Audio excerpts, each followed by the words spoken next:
or hit a million balls, Jeremiah. How many times have we heard that in our lifetime? Oh, Go hit yeah. a million balls, you'll be good. Well, you'll be good at something, but probably not playing pool. 60 years teaching pool, 300 instructors certified, creator of Scotch Doubles. At 82, Randy Pops Goettlicher is still the godfather of pool instruction. Today, he's sharing the secrets that built champions for 6 decades. This is Cue the Experts.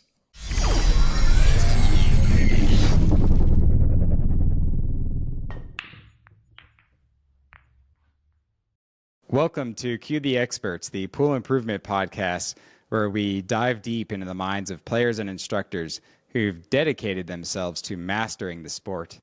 I'm Jeremiah Gage, and today we're joined by Randy Goettlicher, also known as Pops, a PBIA and ACS master instructor in Dallas, Texas. He has been studying and building the sport for over 65 years and has taught tens of thousands of students and numerous professional players. Randy has started and operated BCA, VNEA, and APA leagues in Texas, and is founder of the Billiards Zone Pool School, formerly known as QTech, in Dallas, which I've attended, and I can say is one of the most prestigious schools. I learned so much and has helped my game tremendously. Highly recommend. And he not only teaches players who want to improve their game, but he is certified over 300 pool instructors, and was the original trainer of the BCA's referee program. Randy has been instrumental in developing rules and game formats throughout the years, such as Scotch Doubles and Texas Express 9-ball. He has supported organizations such as the Billiard Education Foundation, the American Cue Sports Instructors, and he's even worked with the Chinese government to develop a national standard of teaching pool. How cool is that? Yeah, that's awesome. Randy is in the ACS Hall of Fame and the Texas Billiards Hall of Fame. Thanks for joining us today, Pops. How about that? I mean, you don't think of things like that because you have to keep going positive every day, Jeremiah. But I look back and my history in pool is it's staggering. I just sometimes I don't know where to begin to tell a story, but I guess we can walk through this pretty good. I'm real interested in what you've got to ask me and what I can come up with. Yeah, with your background, I'm excited to pick your brain on some of these things. So let's start with what we usually do. If pool tables could talk, what do you think yours would say about your game? That's real easy. Pops, where are you? Where'd you go? As you did, you can only do one thing properly at a time. And as I started dedicating my career to teaching, my pool game went down and my teaching level went up. In 2021, I got a severe back injury. And at that point, I think I dropped 100 points over that 100 points in my Fargo rating, and I haven't been on the pool table a lot, but I'm just starting to play again. I wake up maybe every day with just a little pain, and my back doctor. I've had 6 procedures.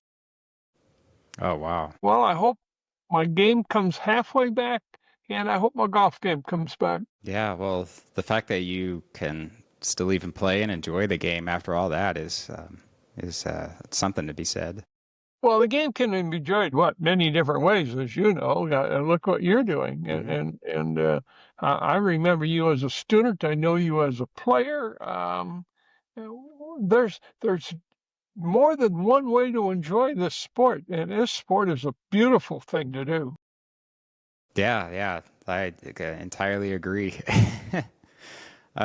So tell us, how did you get started in pool and what attracted you to the sport initially? A short story. I'm about 16 or 17 years old. I'm hanging around with 5 or 6 different guys. We're good friends as you are at that age. And one of my friends, Frankie, his dad has a pool table in his basement. Turns out to be a 9-foot Brunswick, something or other. Oh, I look back now, and I say, my God, what a great table I learned to play on. So every Friday night, we would take our allowance money and go play a game called Pill Pool. We'd play for a nickel and a dime on kill. And between the sound of the balls and the click of the ball going in the pocket and me making a little bit of a 60 cents or 80 cents on a Friday night, I started to love the game. Here's the sad part. About 2 months after we all started playing the pill pool, I couldn't find my group of friends on Friday night. So I called one of them. I said, where are you guys at on Friday night now? Aren't we playing pool? And he says, yeah, we're playing, but you're not invited anymore. So, What? yeah, that's kind of neat. That's what a group of guys do. They kick the best guy out at that time, or it's unreal. But I got started at a really young age, and geez, I'm sure glad I did. Yeah, that's an interesting story, Thanks to combined with Frankie. just having fun and making a little bit of money. And it's unfortunate that they kicked you out. And we've seen that a little bit with, as you get better at pool, it's like you could play fewer and fewer tournaments because they cap stuff out. So Oh, it's not always golf, rewarded to be getting better, but golf's the same way, Jeremiah. If you've got a friendly foursome over the couple of years and you start getting better, they don't want you in their foursome anymore. I mean, they're going to somehow edge you out because you're too good, and the group wants to stay at their skill level, and you want to get up here all the time, and they don't want to come up with you. So uh, I don't think any sport is different. yeah, I bet it's that way in all kinds of things. Teaching's But the same. we're about improving here. This is about getting better. And there's been tournaments where they have not promoted sandbagging, where they'll do like a random draw for the cap. So you can't really sandbag too much, or you have to sandbag like up to 50 points if you wanted to get in, technically. So I like the direction that they're going there, some of these tournaments in Las Vegas. So that's kind of neat. I've got a Yeah. different opinion on sandbagging. It's the same event, same results. Sandbagging is a personal issue. It's not in pool. It's in every sport the person will play. They have this idea that if they play poorly, they can win, which is cheating. Right? Golfers do it, bowlers do it, pool players do it. So it's got to be something mental. It's not exclusive to pool. It's in every sport that has competition. Yeah, that's true. Yeah, when I used to bowl, we would see sandbaggers. We'd call them out and half jokingly. And it's interesting. Some people want to increase their Fargo rating, and then some people want to decrease it. So you can kind of see, where their mind is at and what they Yeah, value. yeah, Yeah. yeah. I'm sad my Fargo has dropped so far, and my whole goal as an 82-year-old is to move it back up to some point where I feel comfortable with it. I'll probably never win another national championship, but God, who knows what's going to happen. You know how to to what it takes to get there. So Well, and I yeah, we'll don't have see. those hours of dedication anymore with all the students I have. So, Yeah. It does take a lot, especially when your Fargo's already kind of high. You get the tail end of that S curve. Oh, it takes so much to see any improvement. one thing is apparent, we certainly have enough venues to go play in now, Jeremiah. Whether you're a professional or an amateur, I mean, look how many amateur pool leagues there are. I mean, wow. Yeah, there's a lot of opportunities these days, and it seems like there's a new pool hall opening up left and right in Denver. So One just opened in Dallas Sunday. Okay, nice. it's a bar with 8 Predator pool tables, but man, we need that. Yeah, this place I went to last night has 5 3 cushion tables. They have a snooker table. They have a hay ball table. The tightest diamond pockets I'd ever seen. I think he said it was 3 3/4 of an inch. So really pristine equipment. It was Not for amazing. amateurs. But I No. sure like, I grew up on a snooker table, Jeremiah. We played a game called golf on a snooker table. And in the winter, I was raised in Minnesota. I'm a native Texan, but raised in Minnesota. And every afternoon we go to the bowling alley where they had 2 10-foot snooker tables. And one table was for the good golf players, and the other table was for the people who wanted to have fun playing golf. And I sure learned a lot about my cue ball in that game of golf, pool golf. Yeah, I do see that every once in a while. A number of people will be playing that on the snooker table, and I think I've only played it once in my life, but it looks like a really good group game. It's definitely like a gambling game. There's a lot of It is. It can be either way. a lot of defense of not Yeah. letting other Oh, people well, get if you ahead. sell out, you pay double. And if you sell out, you can't win. So you do everything in your power to not let the guy behind you get anything. Yeah, so you've got to make these like 2 rail, 3 rail shots in the And kick side and shots all and this oh or my God. whatever. Yeah. It built a repertoire in my pool game immediately without me knowing it. So you've made your whole career teaching pool, essentially. Most of it. I had my first student in 1965. And to tell you the truth, I actually went back to him and apologized to him years later that I didn't know what I was teaching him. I had no idea what to teach, not until I run into my mentor. So yeah, from 65 to 2025, that's a long time. Yeah. What was the spark to make instruction your career and do that full time? Like any 21, 22-year-old kid, I probably wanted to play professional pool, or I wanted to play like a professional. How about that? And I knew I had to get better. Uh, all my life, I've taken golf lessons, everything. I come up under an athletic background, and so I heard about this guy in Wisconsin who was a great pool teacher. So I went to visit Jerry Bricett, and that immediately in the 70s changed my attitude, my game, and my perspective of where I wanted to go.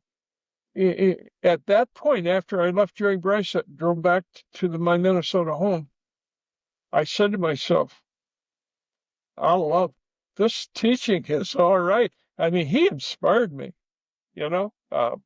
I've been to more than that, hundreds of instructors, but it all started with Mr. Bricett laughing at me the very first time he seen me and fixing what he was laughing at and sending me home with a good attitude. And like I said, I think I can teach.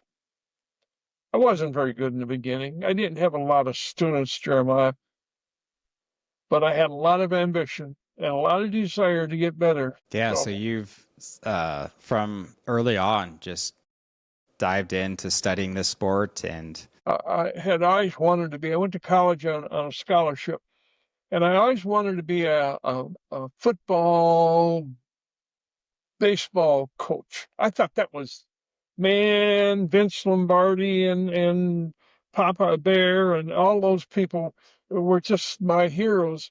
So I took all of those courses in college, the psychology courses, the kinesiology courses, the communication courses, getting ready to be a coach. And little did I know it would turn into pool. oh, that's interesting. So you've taken the courses in college to even prepare yourself for I even the went teaching back aspect. in my 40, I think I was 42 or 43. I even went back and re-enrolled in some classes just to brush up on some sports psychology issues. There's so many breakthroughs in pool, Jeremiah, that I'm under the old school of all those myths, those poor things that are being taught. And all of a sudden, Jerry Bricett opened my eyes to Randy, physics. is what pool is about, not what somebody tells you. Yeah. So yeah, I love teaching. Yeah, there's definitely a lot of interesting advice or knowledge, information out there, and I But imagine it's it's free. getting better over the time. But what's the weirdest piece of advice or knowledge you've ever come across? You have to follow through. Now, what that meant to me, and here's what my first great pool player told me when we were gambling. And this is, I'm probably only 20, 21, 22 years old. He says, Randy, the further you follow through, the more draw you get. And the further you follow through, the more spin you can put on the cue ball. So I had developed maybe a 18, 20-inch follow through thinking that sword fighting thing was doing something to my cue ball. And so, weird advice. When I got to Jerry, and then I got into physics with my two physics mentors, none of that's true.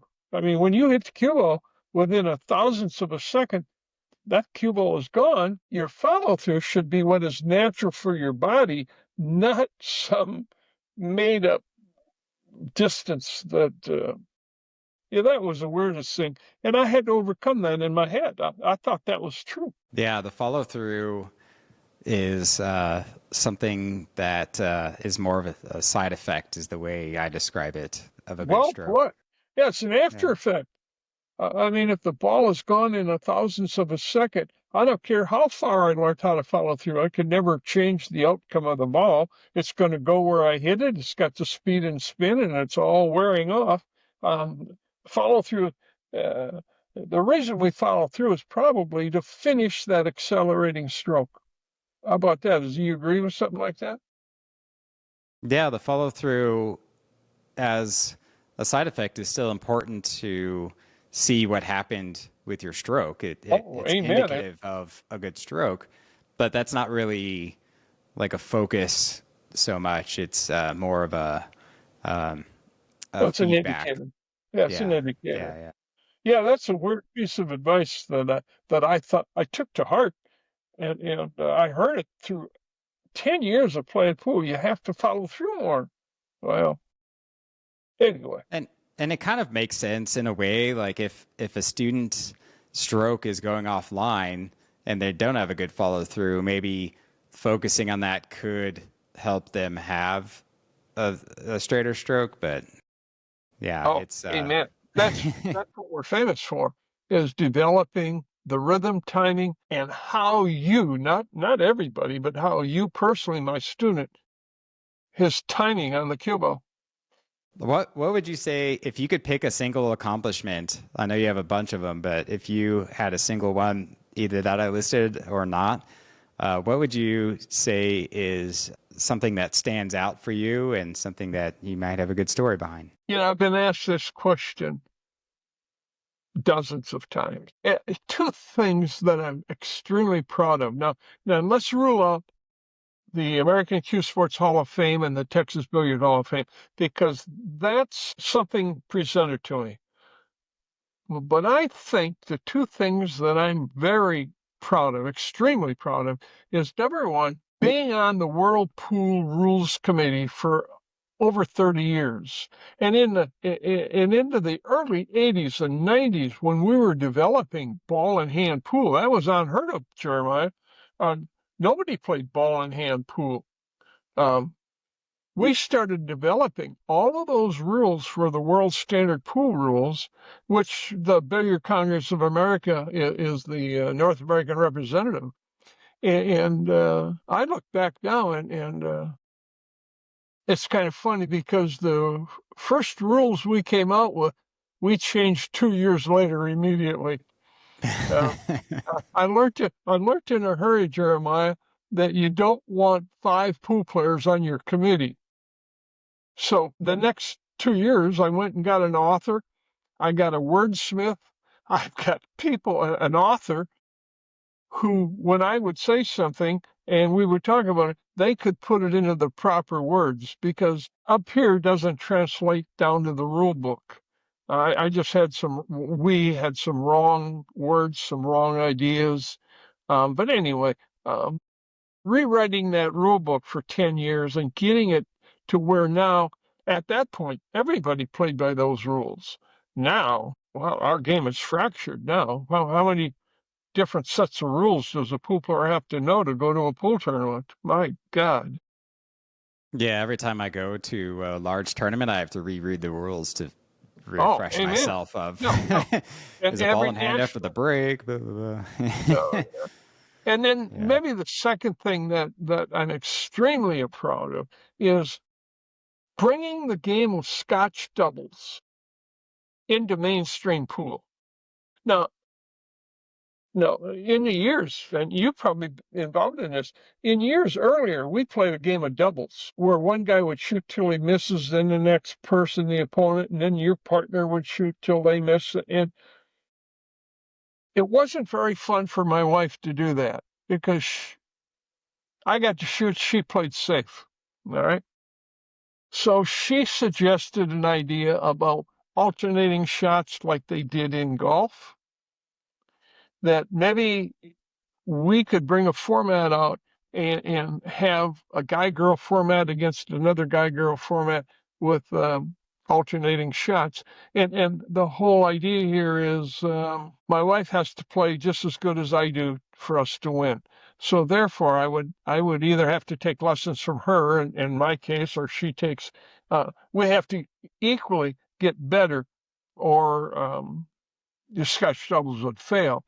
In 1986 or 85, Gary Benson asked me if he could use that Scotch doubles format in the national tournament, the BCA national tournament.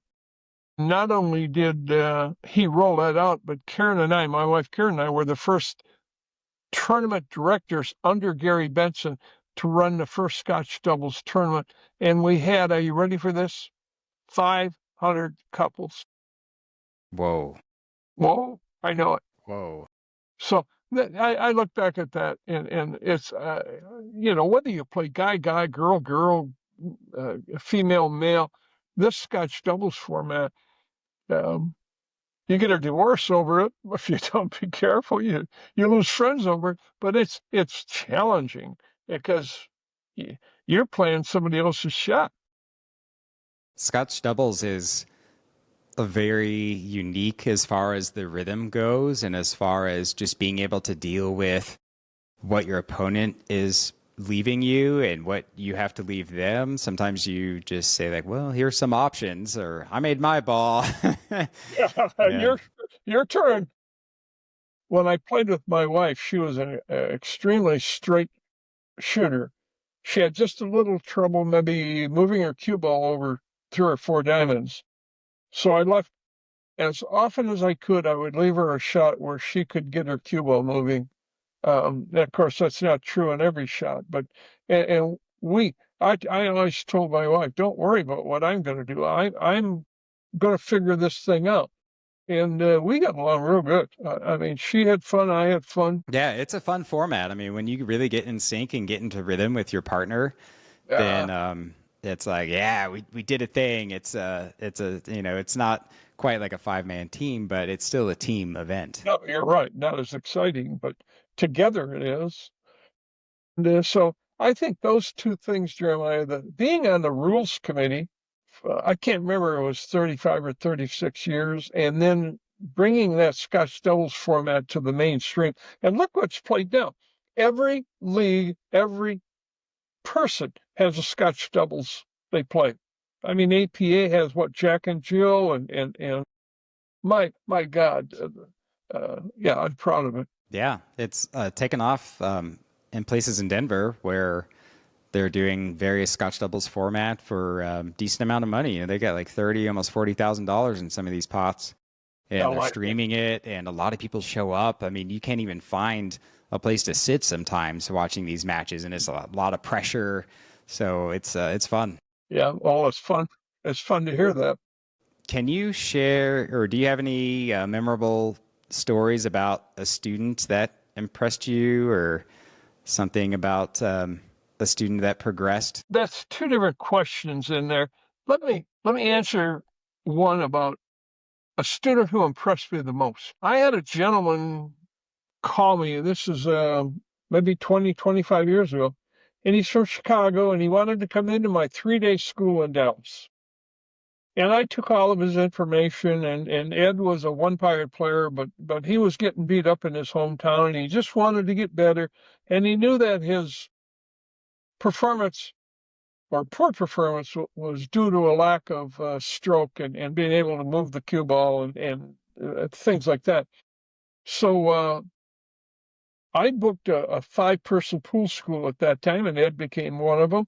So Friday morning, here's 5 students, and I had another instructor, 2 instructors, and we went through our first day criteria, 8 hours of solid hard work. Saturday morning shows up, and only 4 students show up, and Ed is gone. Well, I can't hold school up for one tardy student, but Ed doesn't show up all day. So I've got his phone number, and I call him, and he says, "Oh, no, Randy, he says, I flew back to Chicago right away on Saturday. He says, I learned so much the first day, I had to go home and train with it." Wow. Now, the end story of that is he came back and finished his school, and he was a really good ball pocketer, good player. And I was impressed. Um, the other is, ironically, my road buddy, Claude Gregg from Fort Worth, Texas. Um, I watched Claude play for 5 or 10 years, and he just couldn't make 2 balls in a row.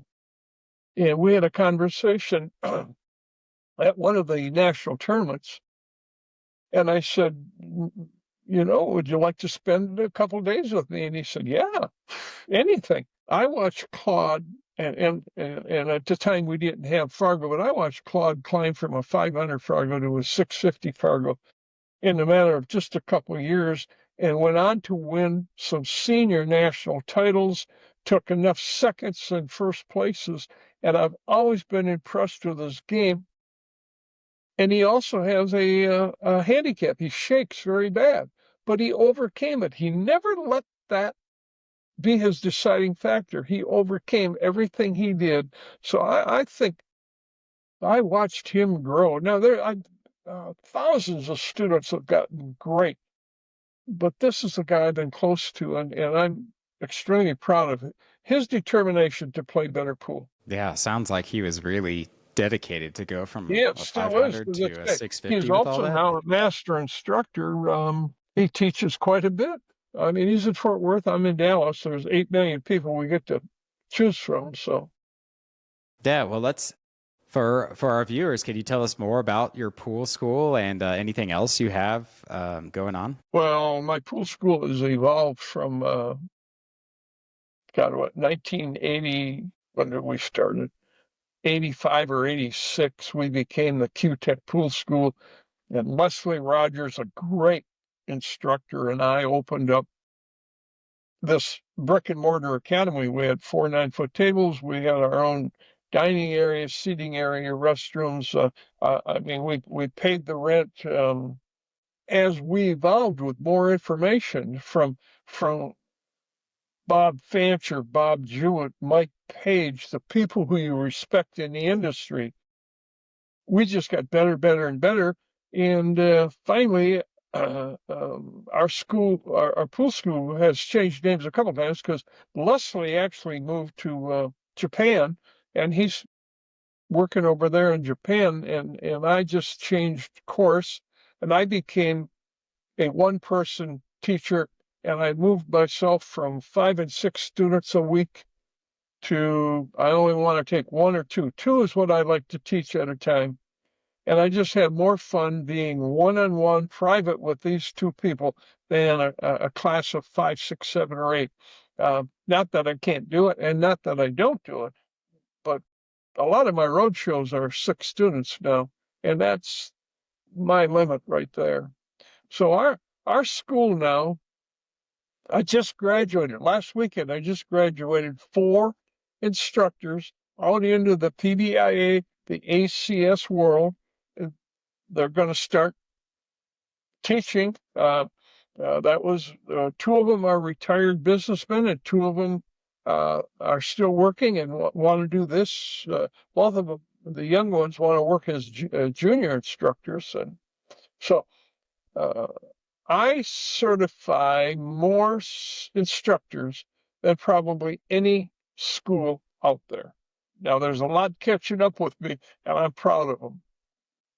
Every Monday, this is ironic, my big booking for pool school, Jeremiah, is Mondays. I usually don't get away from my phone on Mondays. And I finally figured out why Monday was the booking from all these people calling me is they went to a tournament over the weekend and got their butts kicked. And they finally made a decision. They're going to find an instructor who can help them. And yeah, it's been that way for 40 years. So I don't plan on slowing down. I have plenty of instructors who help me when I get over burdened with a class, but I'm having fun. I look forward to every day I got to go to pool school. Yeah, as long as you like it, then you never work a day in your life. So No, no. that's Well, awesome. sometimes students are work, but yeah, they all, each student has a different reason they come into school. So, yeah. And I've seen that in myself where I'll play a tournament and afterwards I'm like, you know what? I need to work on my game or get some Yeah. help or something. And Or part of your game. yeah. The work on the weaknesses is what I like to say. So yeah, if you're watching this and you need to work on your game, check out Randy's Pool School. How can someone find you if they want to get a hold of you and get some lessons? I'm pretty easy to find. I have a website. It's www.randygpool.com. All right. And then my telephone number is a business number. You can call me at any time. If you people are watching and enjoy this and you want to talk, you want to discuss pool school or private lessons, area code 214-908-2908. And that'll get right to me. And if I'm in school, I will not answer your phone, so leave a message. And I take texts, and I answer texts a lot better than I answer the phone. So there's the two major ways to get a hold of me. I don't do a lot of advertising. Word of mouth God's been good. Word of mouth for me has been great. That's a good problem to have. I mean, the fact that you're staying so busy and not having to do any advertising. I mean, that's amazing. All right. Well, yeah, we'll put that info in the description as well. All right, please, both of those. Let's get into some tips and strategies. What's the most common bad habit you see in students? Tight grip. A tight grip, your backhand leads to a dropped elbow, leads to you don't know where the Q-tip's going to hit the cue ball. So, yeah. No, me too, by the way. The second thing Jerry Bryce had corrected with me is I held that cue like he was going to steal it.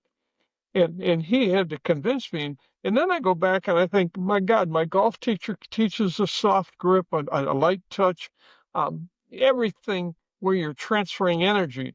It has to be a touch thing. And here I am gripping the cue like an idiot. And so I see that most of all. Second of all, the dropped elbow. And third, Jeremiah, I think a lot of beginners or troubled pool players don't have a process. Now, we call that process a mantra, and we teach that in classes, but they don't have a process. So they're doing something different on every time they shoot the ball. And now the brain is activated. The brain's completely confused. Having a routine is really important for performance. God, yes. Even before you get to the table, I mean, everything, like for me, when I play a match, I mean, I've got to, go to the restroom, wash my hands, meditate, that kind of, I've got this whole thing that starts even before the match. During the match, I'm putting my wallet away, that kind of thing. So I'm like focused as much as I can. Yeah, good tips. Me too. Um, One of my part of my routine is I secure my cue case when I'm at my tournament table. hmm. I've been through all those stolen cues and cases missing, and I worried about my own somebody stealing my break cue or my playing cue while I was racking the balls or something or whatever. So one of my processes is to secure it like under the pool table where nobody can get at it. Uh, it's funny you mentioned that. Yeah, I have a pre-game routine, a pre-shot routine, an after-shot routine, and I like to share that with all my students. Yeah, and the more you repeat it, the more it's automatic, and then it just Oh, feeds into automatic, right? the next step, and then um, at some point, hopefully, you're in flow where things are just synced up, and you're If shooting at if that you're optimal thinking level. about something other than what you're doing, you don't do it very well. Hmm. So if I'm worried about my cue case, or I'm worried about my opponent, or I'm worried about the guy on the table next to me, or I'm worried about my wife's birthday, how can I play pool good? I can play pool, but I can't play very good. Yeah, those end up becoming distractions, and it just makes it harder to bring your Oh, game out. Yeah. yeah, we have a special half an hour lesson in our class about recognizing distractions and how you move them aside. Now, they're going to be there when you're done playing, but for this short period of time, how do you identify and remove those distractions? Yeah, I think that's strong. Yeah, interesting. Yeah, we've been talking about maybe having future seasons diving into certain topics like that. I think that would be a great topic to get in, do like a whole episode on. That'd be great. Um, I'm with you. The more yeah, well, the more education we can put out there, yeah, I think, you know, people ask me all the time, Jeremiah, well, don't you run out of students? My God, once you learn something, you realize how much you don't know. Is that not true for you? yeah, You yeah, go yeah. searching for that other, and so every door you open, there's three doors in there for you to open. And so coming to pool school it's just the beginning of a journey. My God, you may never end. I hope not. I mean, I hope I'm still learning something. So speaking of doors to open, do you have any hidden gems or secrets or just something that's really not very common knowledge Yeah, that you're willing to share with us? well, a thousand things, but I think the most notable, it's called the 2020 rule, and it has to do with training. As you had mentioned at the beginning of our program, I was in China. I've been in Denmark, Sweden. I've taught all over the world, New Zealand, Australia, God, Canada, Mexico. Pool players do not know how to practice or train properly. 30 years ago, I learned about a 2020 rule of 20 minutes of training, one thing at a time, put them together, let your brain digest all of that information, and then go practice it for as long as you're healthy enough to practice it. And I think the American public, pool playing public has to learn that there's a time to learn, a time to train, a time to practice, and a time to play. And so the 2020 rule talks about how the brain and the body absorb information, and there's an overload after 20 minutes that maybe where the brain shuts down and the body gets hurt. There's so many fallacies out there. Hit a million balls, Jeremiah. How many times have we heard that in our lifetime? Oh Go hit yeah. a million balls, you'll be good. Well, you'll be good at something, but probably not playing pool. I tell my students, you got your choice. 6 weeks of training, and in 6 months you'll be a good player. If you don't, in 6 years, who knows where you'll be. So 6 weeks is all I ever ask my students to devote to what their homework. I gave them homework, and they have to devote some time to it. Yeah, and it takes a number of weeks to develop new habits or to change existing habits. So that sounds about right to me. Yeah, well, the common thought is 21 days, to develop a habit. There are some habits you can do in a day or 2 days, and there are some habits. If you've got a bad habit you're trying to break, remember, we can't break a bad habit. We replace a bad habit with a better habit, and we pound it out of our system. So you're right. 6 weeks is about the right time for a pool player to say, I feel better about this. Yeah, and it could be difficult to see that progress sometimes, especially if you're already somewhat of a good player. But in the beginning, you could start to see improvement if you're dedicating that like 20 minutes of intense training and then getting the table time. You'll see an improvement. You're a good student, Jeremiah. Thanks. Yeah, I like the 20-minute, because if you can just really focus and train for 20 minutes, then that just sounds about right. Because I know I've done like an hour before, and it feels like diminishing returns. It feels like you might start getting into bad habits at that point. So if you could just do 20 minutes, which it's got to be really intense though. It's got to be like super. Well, and it's very analytical too. Training is analytical. You're saying, this is what I'm going to do. This is how I'm going to do it. I have to do it 2 or 3 times, and it's all analytical. So it actually hurts to train because the brain doesn't want to be analytical. It wants to play pool. But that analytical moves into your practice routine, moves into your game routine, and pretty soon your training routines become smaller, smaller, and smaller, and your practice. I mean, if you don't start with training, and the 2020 rule is, you asked me the question, what was the big thing? When I learned that from Dr. Michael Wolff, a sports psychologist, I put it into my game immediately. I put it into my golf game immediately, and I put it into pool school. All right. So in the time to watch this show, that's like 2 or 3 intense training sessions. So it doesn't take too much, but it does take dedication. I remember when I visited Hal Houle, the aiming guru, and now I had already won a national title. But he was so intriguing. He was goofy, but he was so intriguing, and what a figure in aiming, that I fell in love with the guy. And he showed me an aiming system called CTE, center to edge aiming. And Jeremiah, I was dead set into fractional aiming. I mean, that's how I thought every ball should be shot. And it took me 2 weeks to even understand what my notes said, and then 2 weeks more just to start to try to install it, because I had such a habit embedded in my brain on a different aiming system. Now I can teach 7 different aiming systems. I can shoot 7 different aiming systems. Doesn't mean I like all 7, but each student is a little bit different when it comes to aiming. So yeah, that's what it takes for sure. Yes. So what's your guidance for staying calm and focused during like a high stakes match? Simple. My mantra, which you and I know is my routine. And there's 3 routines I have to follow. I have to think about the shot. Now that's analytical. All right.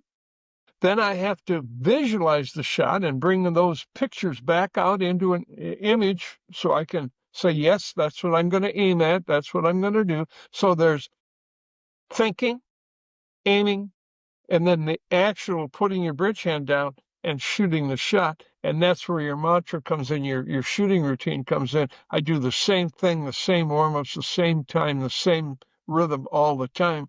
And it puts me into this deep, oh God, there's 100 words for it, flow, in the zone, because my brain doesn't have time to look at the guy next to me or what my teammates are saying. I can't hear my teammates anymore. Yeah, I think if you have a mantra that you can get involved in, it takes all the distractions away for 10 seconds. Yeah, that sounds How's yours awesome, actually.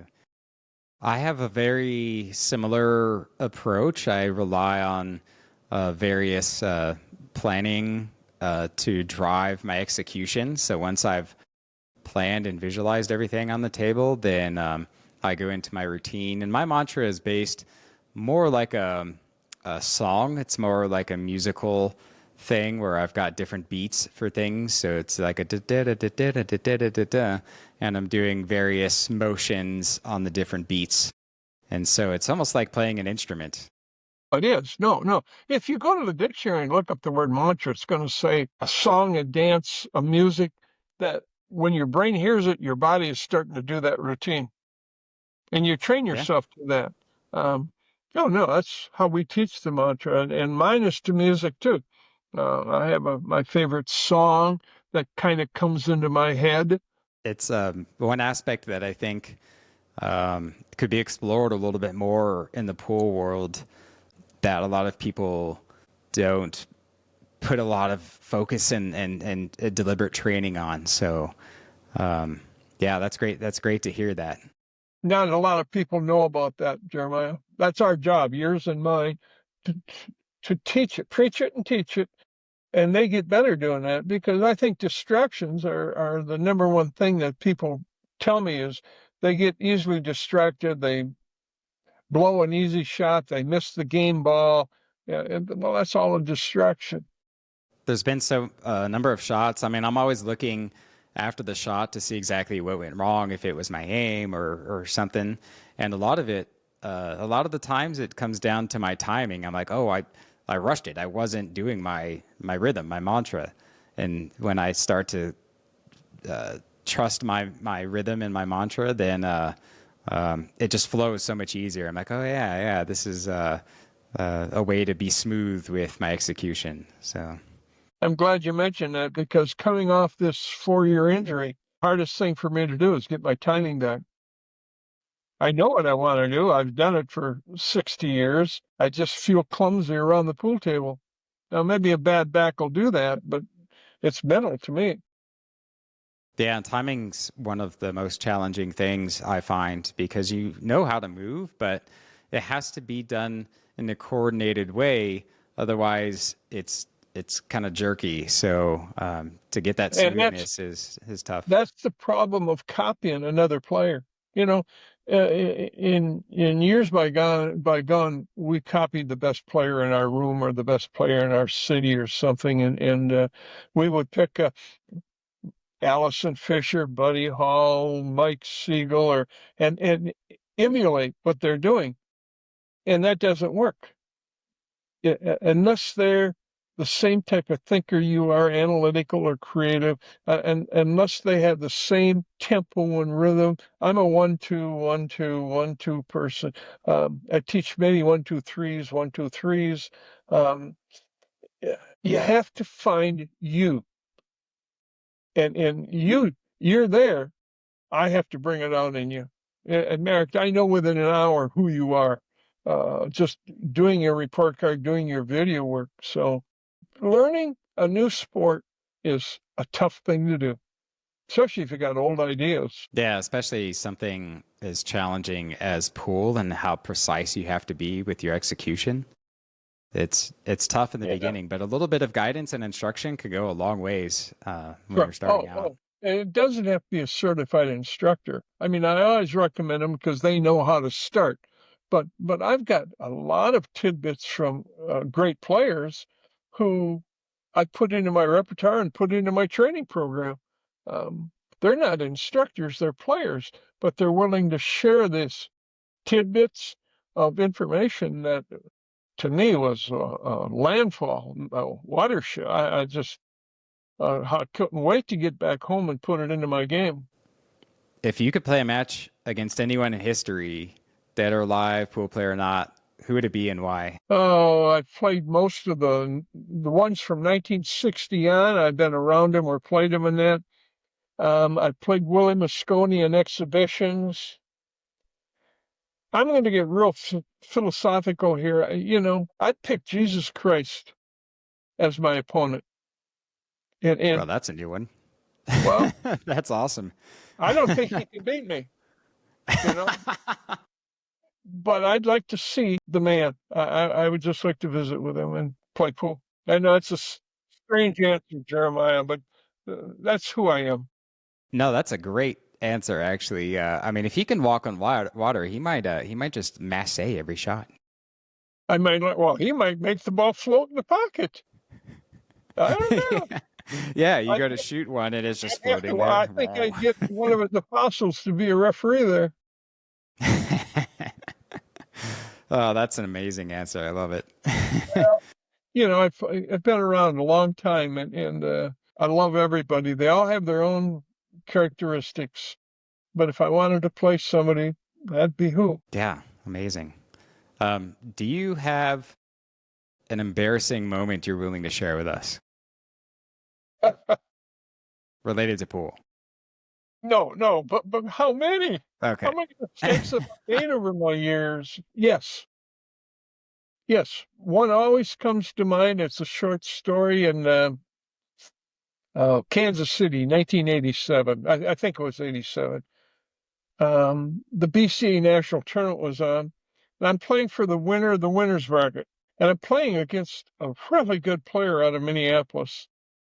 And it's Hill 4-4, and he's breaking. He breaks really good and scratches. I get excited. I grab the cue ball, and I go to the middle of the table and shoot and break up a cluster of balls that needed to be broken up. And he calls foul on me. And I'm standing there dumbfounded. I don't know why. And he says, "You're supposed to be in the kitchen." Yes, Jeez. thank you. And he runs out with ball in hand, and uh, he goes on to win that national championship. But in the spur of the moment, in the heat of the battle, I lost my composure a little bit. I lost my routine, or maybe I didn't have a routine in 87 of what to do with ball in hand. So, yeah, that's probably my most embarrassing. But God, there's been a lot of them. Yeah, that's not too bad, but yeah, in the moment, ooh, yeah, Heat that's of the battle. yeah, well, live and learn, I guess, Got from living. all of Oh, I our did. yeah, It's never happened to me again. And to this day, I think unless you get hurt with an air, you're not learning anything, Jeremiah. yeah, yeah. It's great to learn from those errors, and that's how we get better. That's how we keep improving. If you want to improve your game, check out Bullseye Billiards, which contains 200 shots designed for practicing cue ball control. Check out more at bullseyebilliards.com. Now back to the show. How has your personal mindset changed in all your years from the progression of pool? Well, when I grew up, it was gambling. Shouldn't surprise anybody that all sports gamble. You just don't see it on TV. My job was to go make $20 a day or $30 a day to support my family. But after I got through with Jerry Bricett and I got into teaching, I realized that there's more future in tournaments and league play ever than there is in gambling. Now, I'm not against any of them. I'm for all of them. I think they have a place in our sport. I just see a huge growth in league. League is a trickle-down effect, Jeremiah. For every league player, shoemaker makes a penny, a room owner makes a penny, the restaurant makes a penny, league operator makes a penny. That trickle-down effect is huge in league pool. Yeah, and leagues are such a great thing for socializing and not just improving and getting a little competition, a little bit of money involved. But it's a great thing just for humans to do in general. There's so many people that just go to the bar or drink. It's like, I might as well make something structured out of it. So the human being is a social animal. We seek, most of us seek companionship. What's better than pool? I mean, it's a sport. It takes some education to play it well, but you don't have to. You can miss a ball and still drink a beer. Big deal. Yeah, it's really one of the only non-reactive reactive sports, I call it, because the other non-reactive sports like darts, bowling, golf, you're basically just playing it on your own. And then the other reactive sports like tennis and basketball and the I mean, you're really reactive. But pool is you have all the time in the world, but you're still playing against someone. It still depends on what they're doing on the table, and it's this back and forth. So it's fascinating. Well, I mean, it's frustrating at the time too. Oh, yeah. I mean, That's extremely your opponent frustrating. shoots 5 or 6 shots and plays safety on you, and you have no idea how to kick at the ball.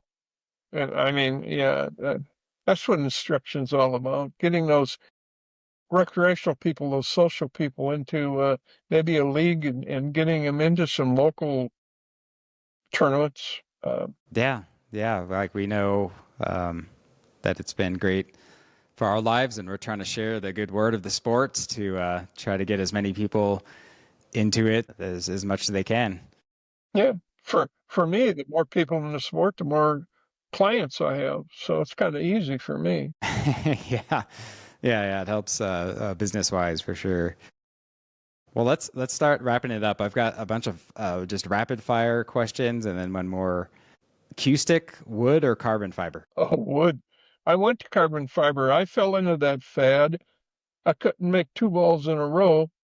I gave it a month. I sent my carbon fiber shaft back to my sponsor, said, no, I'll go back to my wooden shaft. Thank you. Oh, interesting. Glove or bare hand? Bear. I keep my shaft clean. I wash my hands. I carry sanitizer in my um, pool bag. 8 ball or 9 ball? Both. A long time ago, 1970 something, Jerry Bryce said, here's his word of wisdom to me. He says, Randy, if you're going to be a pool player, you better learn how to play all games on all size pool tables. So I did. I love them all. Bar table, 9-foot snooker, 8 ball, 9 ball, one straight pool. What a great game. Yeah, I'm the same way. Yeah, any table, any game. It's all challenging. They all have the different aspects to strategy and skills. League or tournaments? Both, but uh, league is social for me. And it's also my opportunity to build my game up. Tournaments is a final. I mean, you go 2 and out, you're 2,000 miles away from home. That's not fun. So, uh, tournament is a workhorse. You have to be in really physical, fine condition, mental too. But league is social. I love league from the standpoint of I play with the same group of guys here for 30 years. Our team is called Texas Express, and we're just friends. We know each other's family. We like a bowling night out. Yeah, yeah. The league, being a social aspect, builds so many connections, and then there's the whole community aspect to it, which is amazing. Yeah, it's two different mindsets. And I hear people talk about league is sissy and tournaments are tough, and they're right. They're right. It's whatever you say it is, whatever you make out of it. I look forward to my league. I play in 3 different leagues, APA, VNEA, and the ACS BCAPL league, and I love them all. Different rules for each night, and I just love them all. Yeah, awesome. So, would you rather play the worst pool of your life and win, or the best pool of your life and lose? Oh, no doubt about it. My goal is to play better than I did yesterday. So the answer is I want to play the best pool of my life. Winning and losing hasn't much of a effect on me. It's how well did I play. Can I walk away from that match feeling good, or vice versa? Yeah, Yeah, there's so yeah, many good players, Jeremiah. You, I just played a match in 2018, race to 7 in the Masters. Neither one of us missed a shot. He ran 6 wrecks, I ran 6 wrecks, his break, and he broke and ran the 7th wreck up. How do I feel about that? I feel good about it. I don't. He beat me. He won the coin flip. yeah. It does feel good to play well. Yeah. No, So, no, that's what we're here for. I think God made us to get better, not to sit in some level of competency, but to each. My mother told me years ago, you either can rust out or wear out. And I just decided to wear away. I'm not going to sit back and just rust away. I like that. You either rust out or wear out. I like that. And I wore So, out. I wore out, Jeremiah. yeah, that's the way to do it. I don't see any rust on you, so yeah, it must Nope, be. nope, no hair, but Yeah. I'm feeling the effects of an older man, but I still think the same. I think I'm 50 years old. Doesn't make any difference. I'm going to play till I die. Yeah, it's what matters up in here that counts, and in here. So if there's one piece of advice to give to anyone trying to improve their pool game, what would it be? Before you install all those bad habits, find a trained professional that you trust. Now, it doesn't have to be a certified instructor, but I'm suggesting a master instructor or an advanced instructor. My best advice would be call me. I'll help your game. That's the best advice I can give anybody. I can't help you in 5 minutes or 15 minutes or a day, but spend a couple days with me and we'll see what's going on. Yeah. So for everyone watching, make sure to get in touch with Randy G. Pops. Pops, yeah. Thanks for being on the show, Pops. Next time you need to spend an hour and a half, call me and we'll go over it again. I probably got some new information. Oh, yeah, there's so much we could dive into. I mean, I feel like we've just scratched the surface with a bunch of things. So it's been great. One of my favorite sayings is I can hit a shot just as good as Efren Reyes once. And it makes me proud that one time my whole vision, my whole planning came together, and there it sits for the next shot. And yeah. Yeah, there's nothing better than that when you just No, hit it no. absolutely perfect. Yeah. Making that game plan come true. Yeah, it's like magic almost what you see on the table, and then you just get in there and just boom, and it Yeah. happens. And think It's of what it amazing. looks like to a spectator. The good players make it look easy. My God, look at golf, Jeremiah. Those good golfers drive thousands of golfers out to the golf course a week because they don't make many errors. Yeah, the good players make it look easy. Well, what we don't see is the years they put in working to make it easy. That's true. Yeah, any top successful person in anything, you don't really see what they went through to get there. Amen. All right. Well, everyone watching, yeah, thanks for tuning in. Make sure to like and subscribe to the channel and leave a comment below. Maybe we'll get you in touch with Randy. And keep practicing, and may all your shots be on target. Yeah, and may your position be perfect.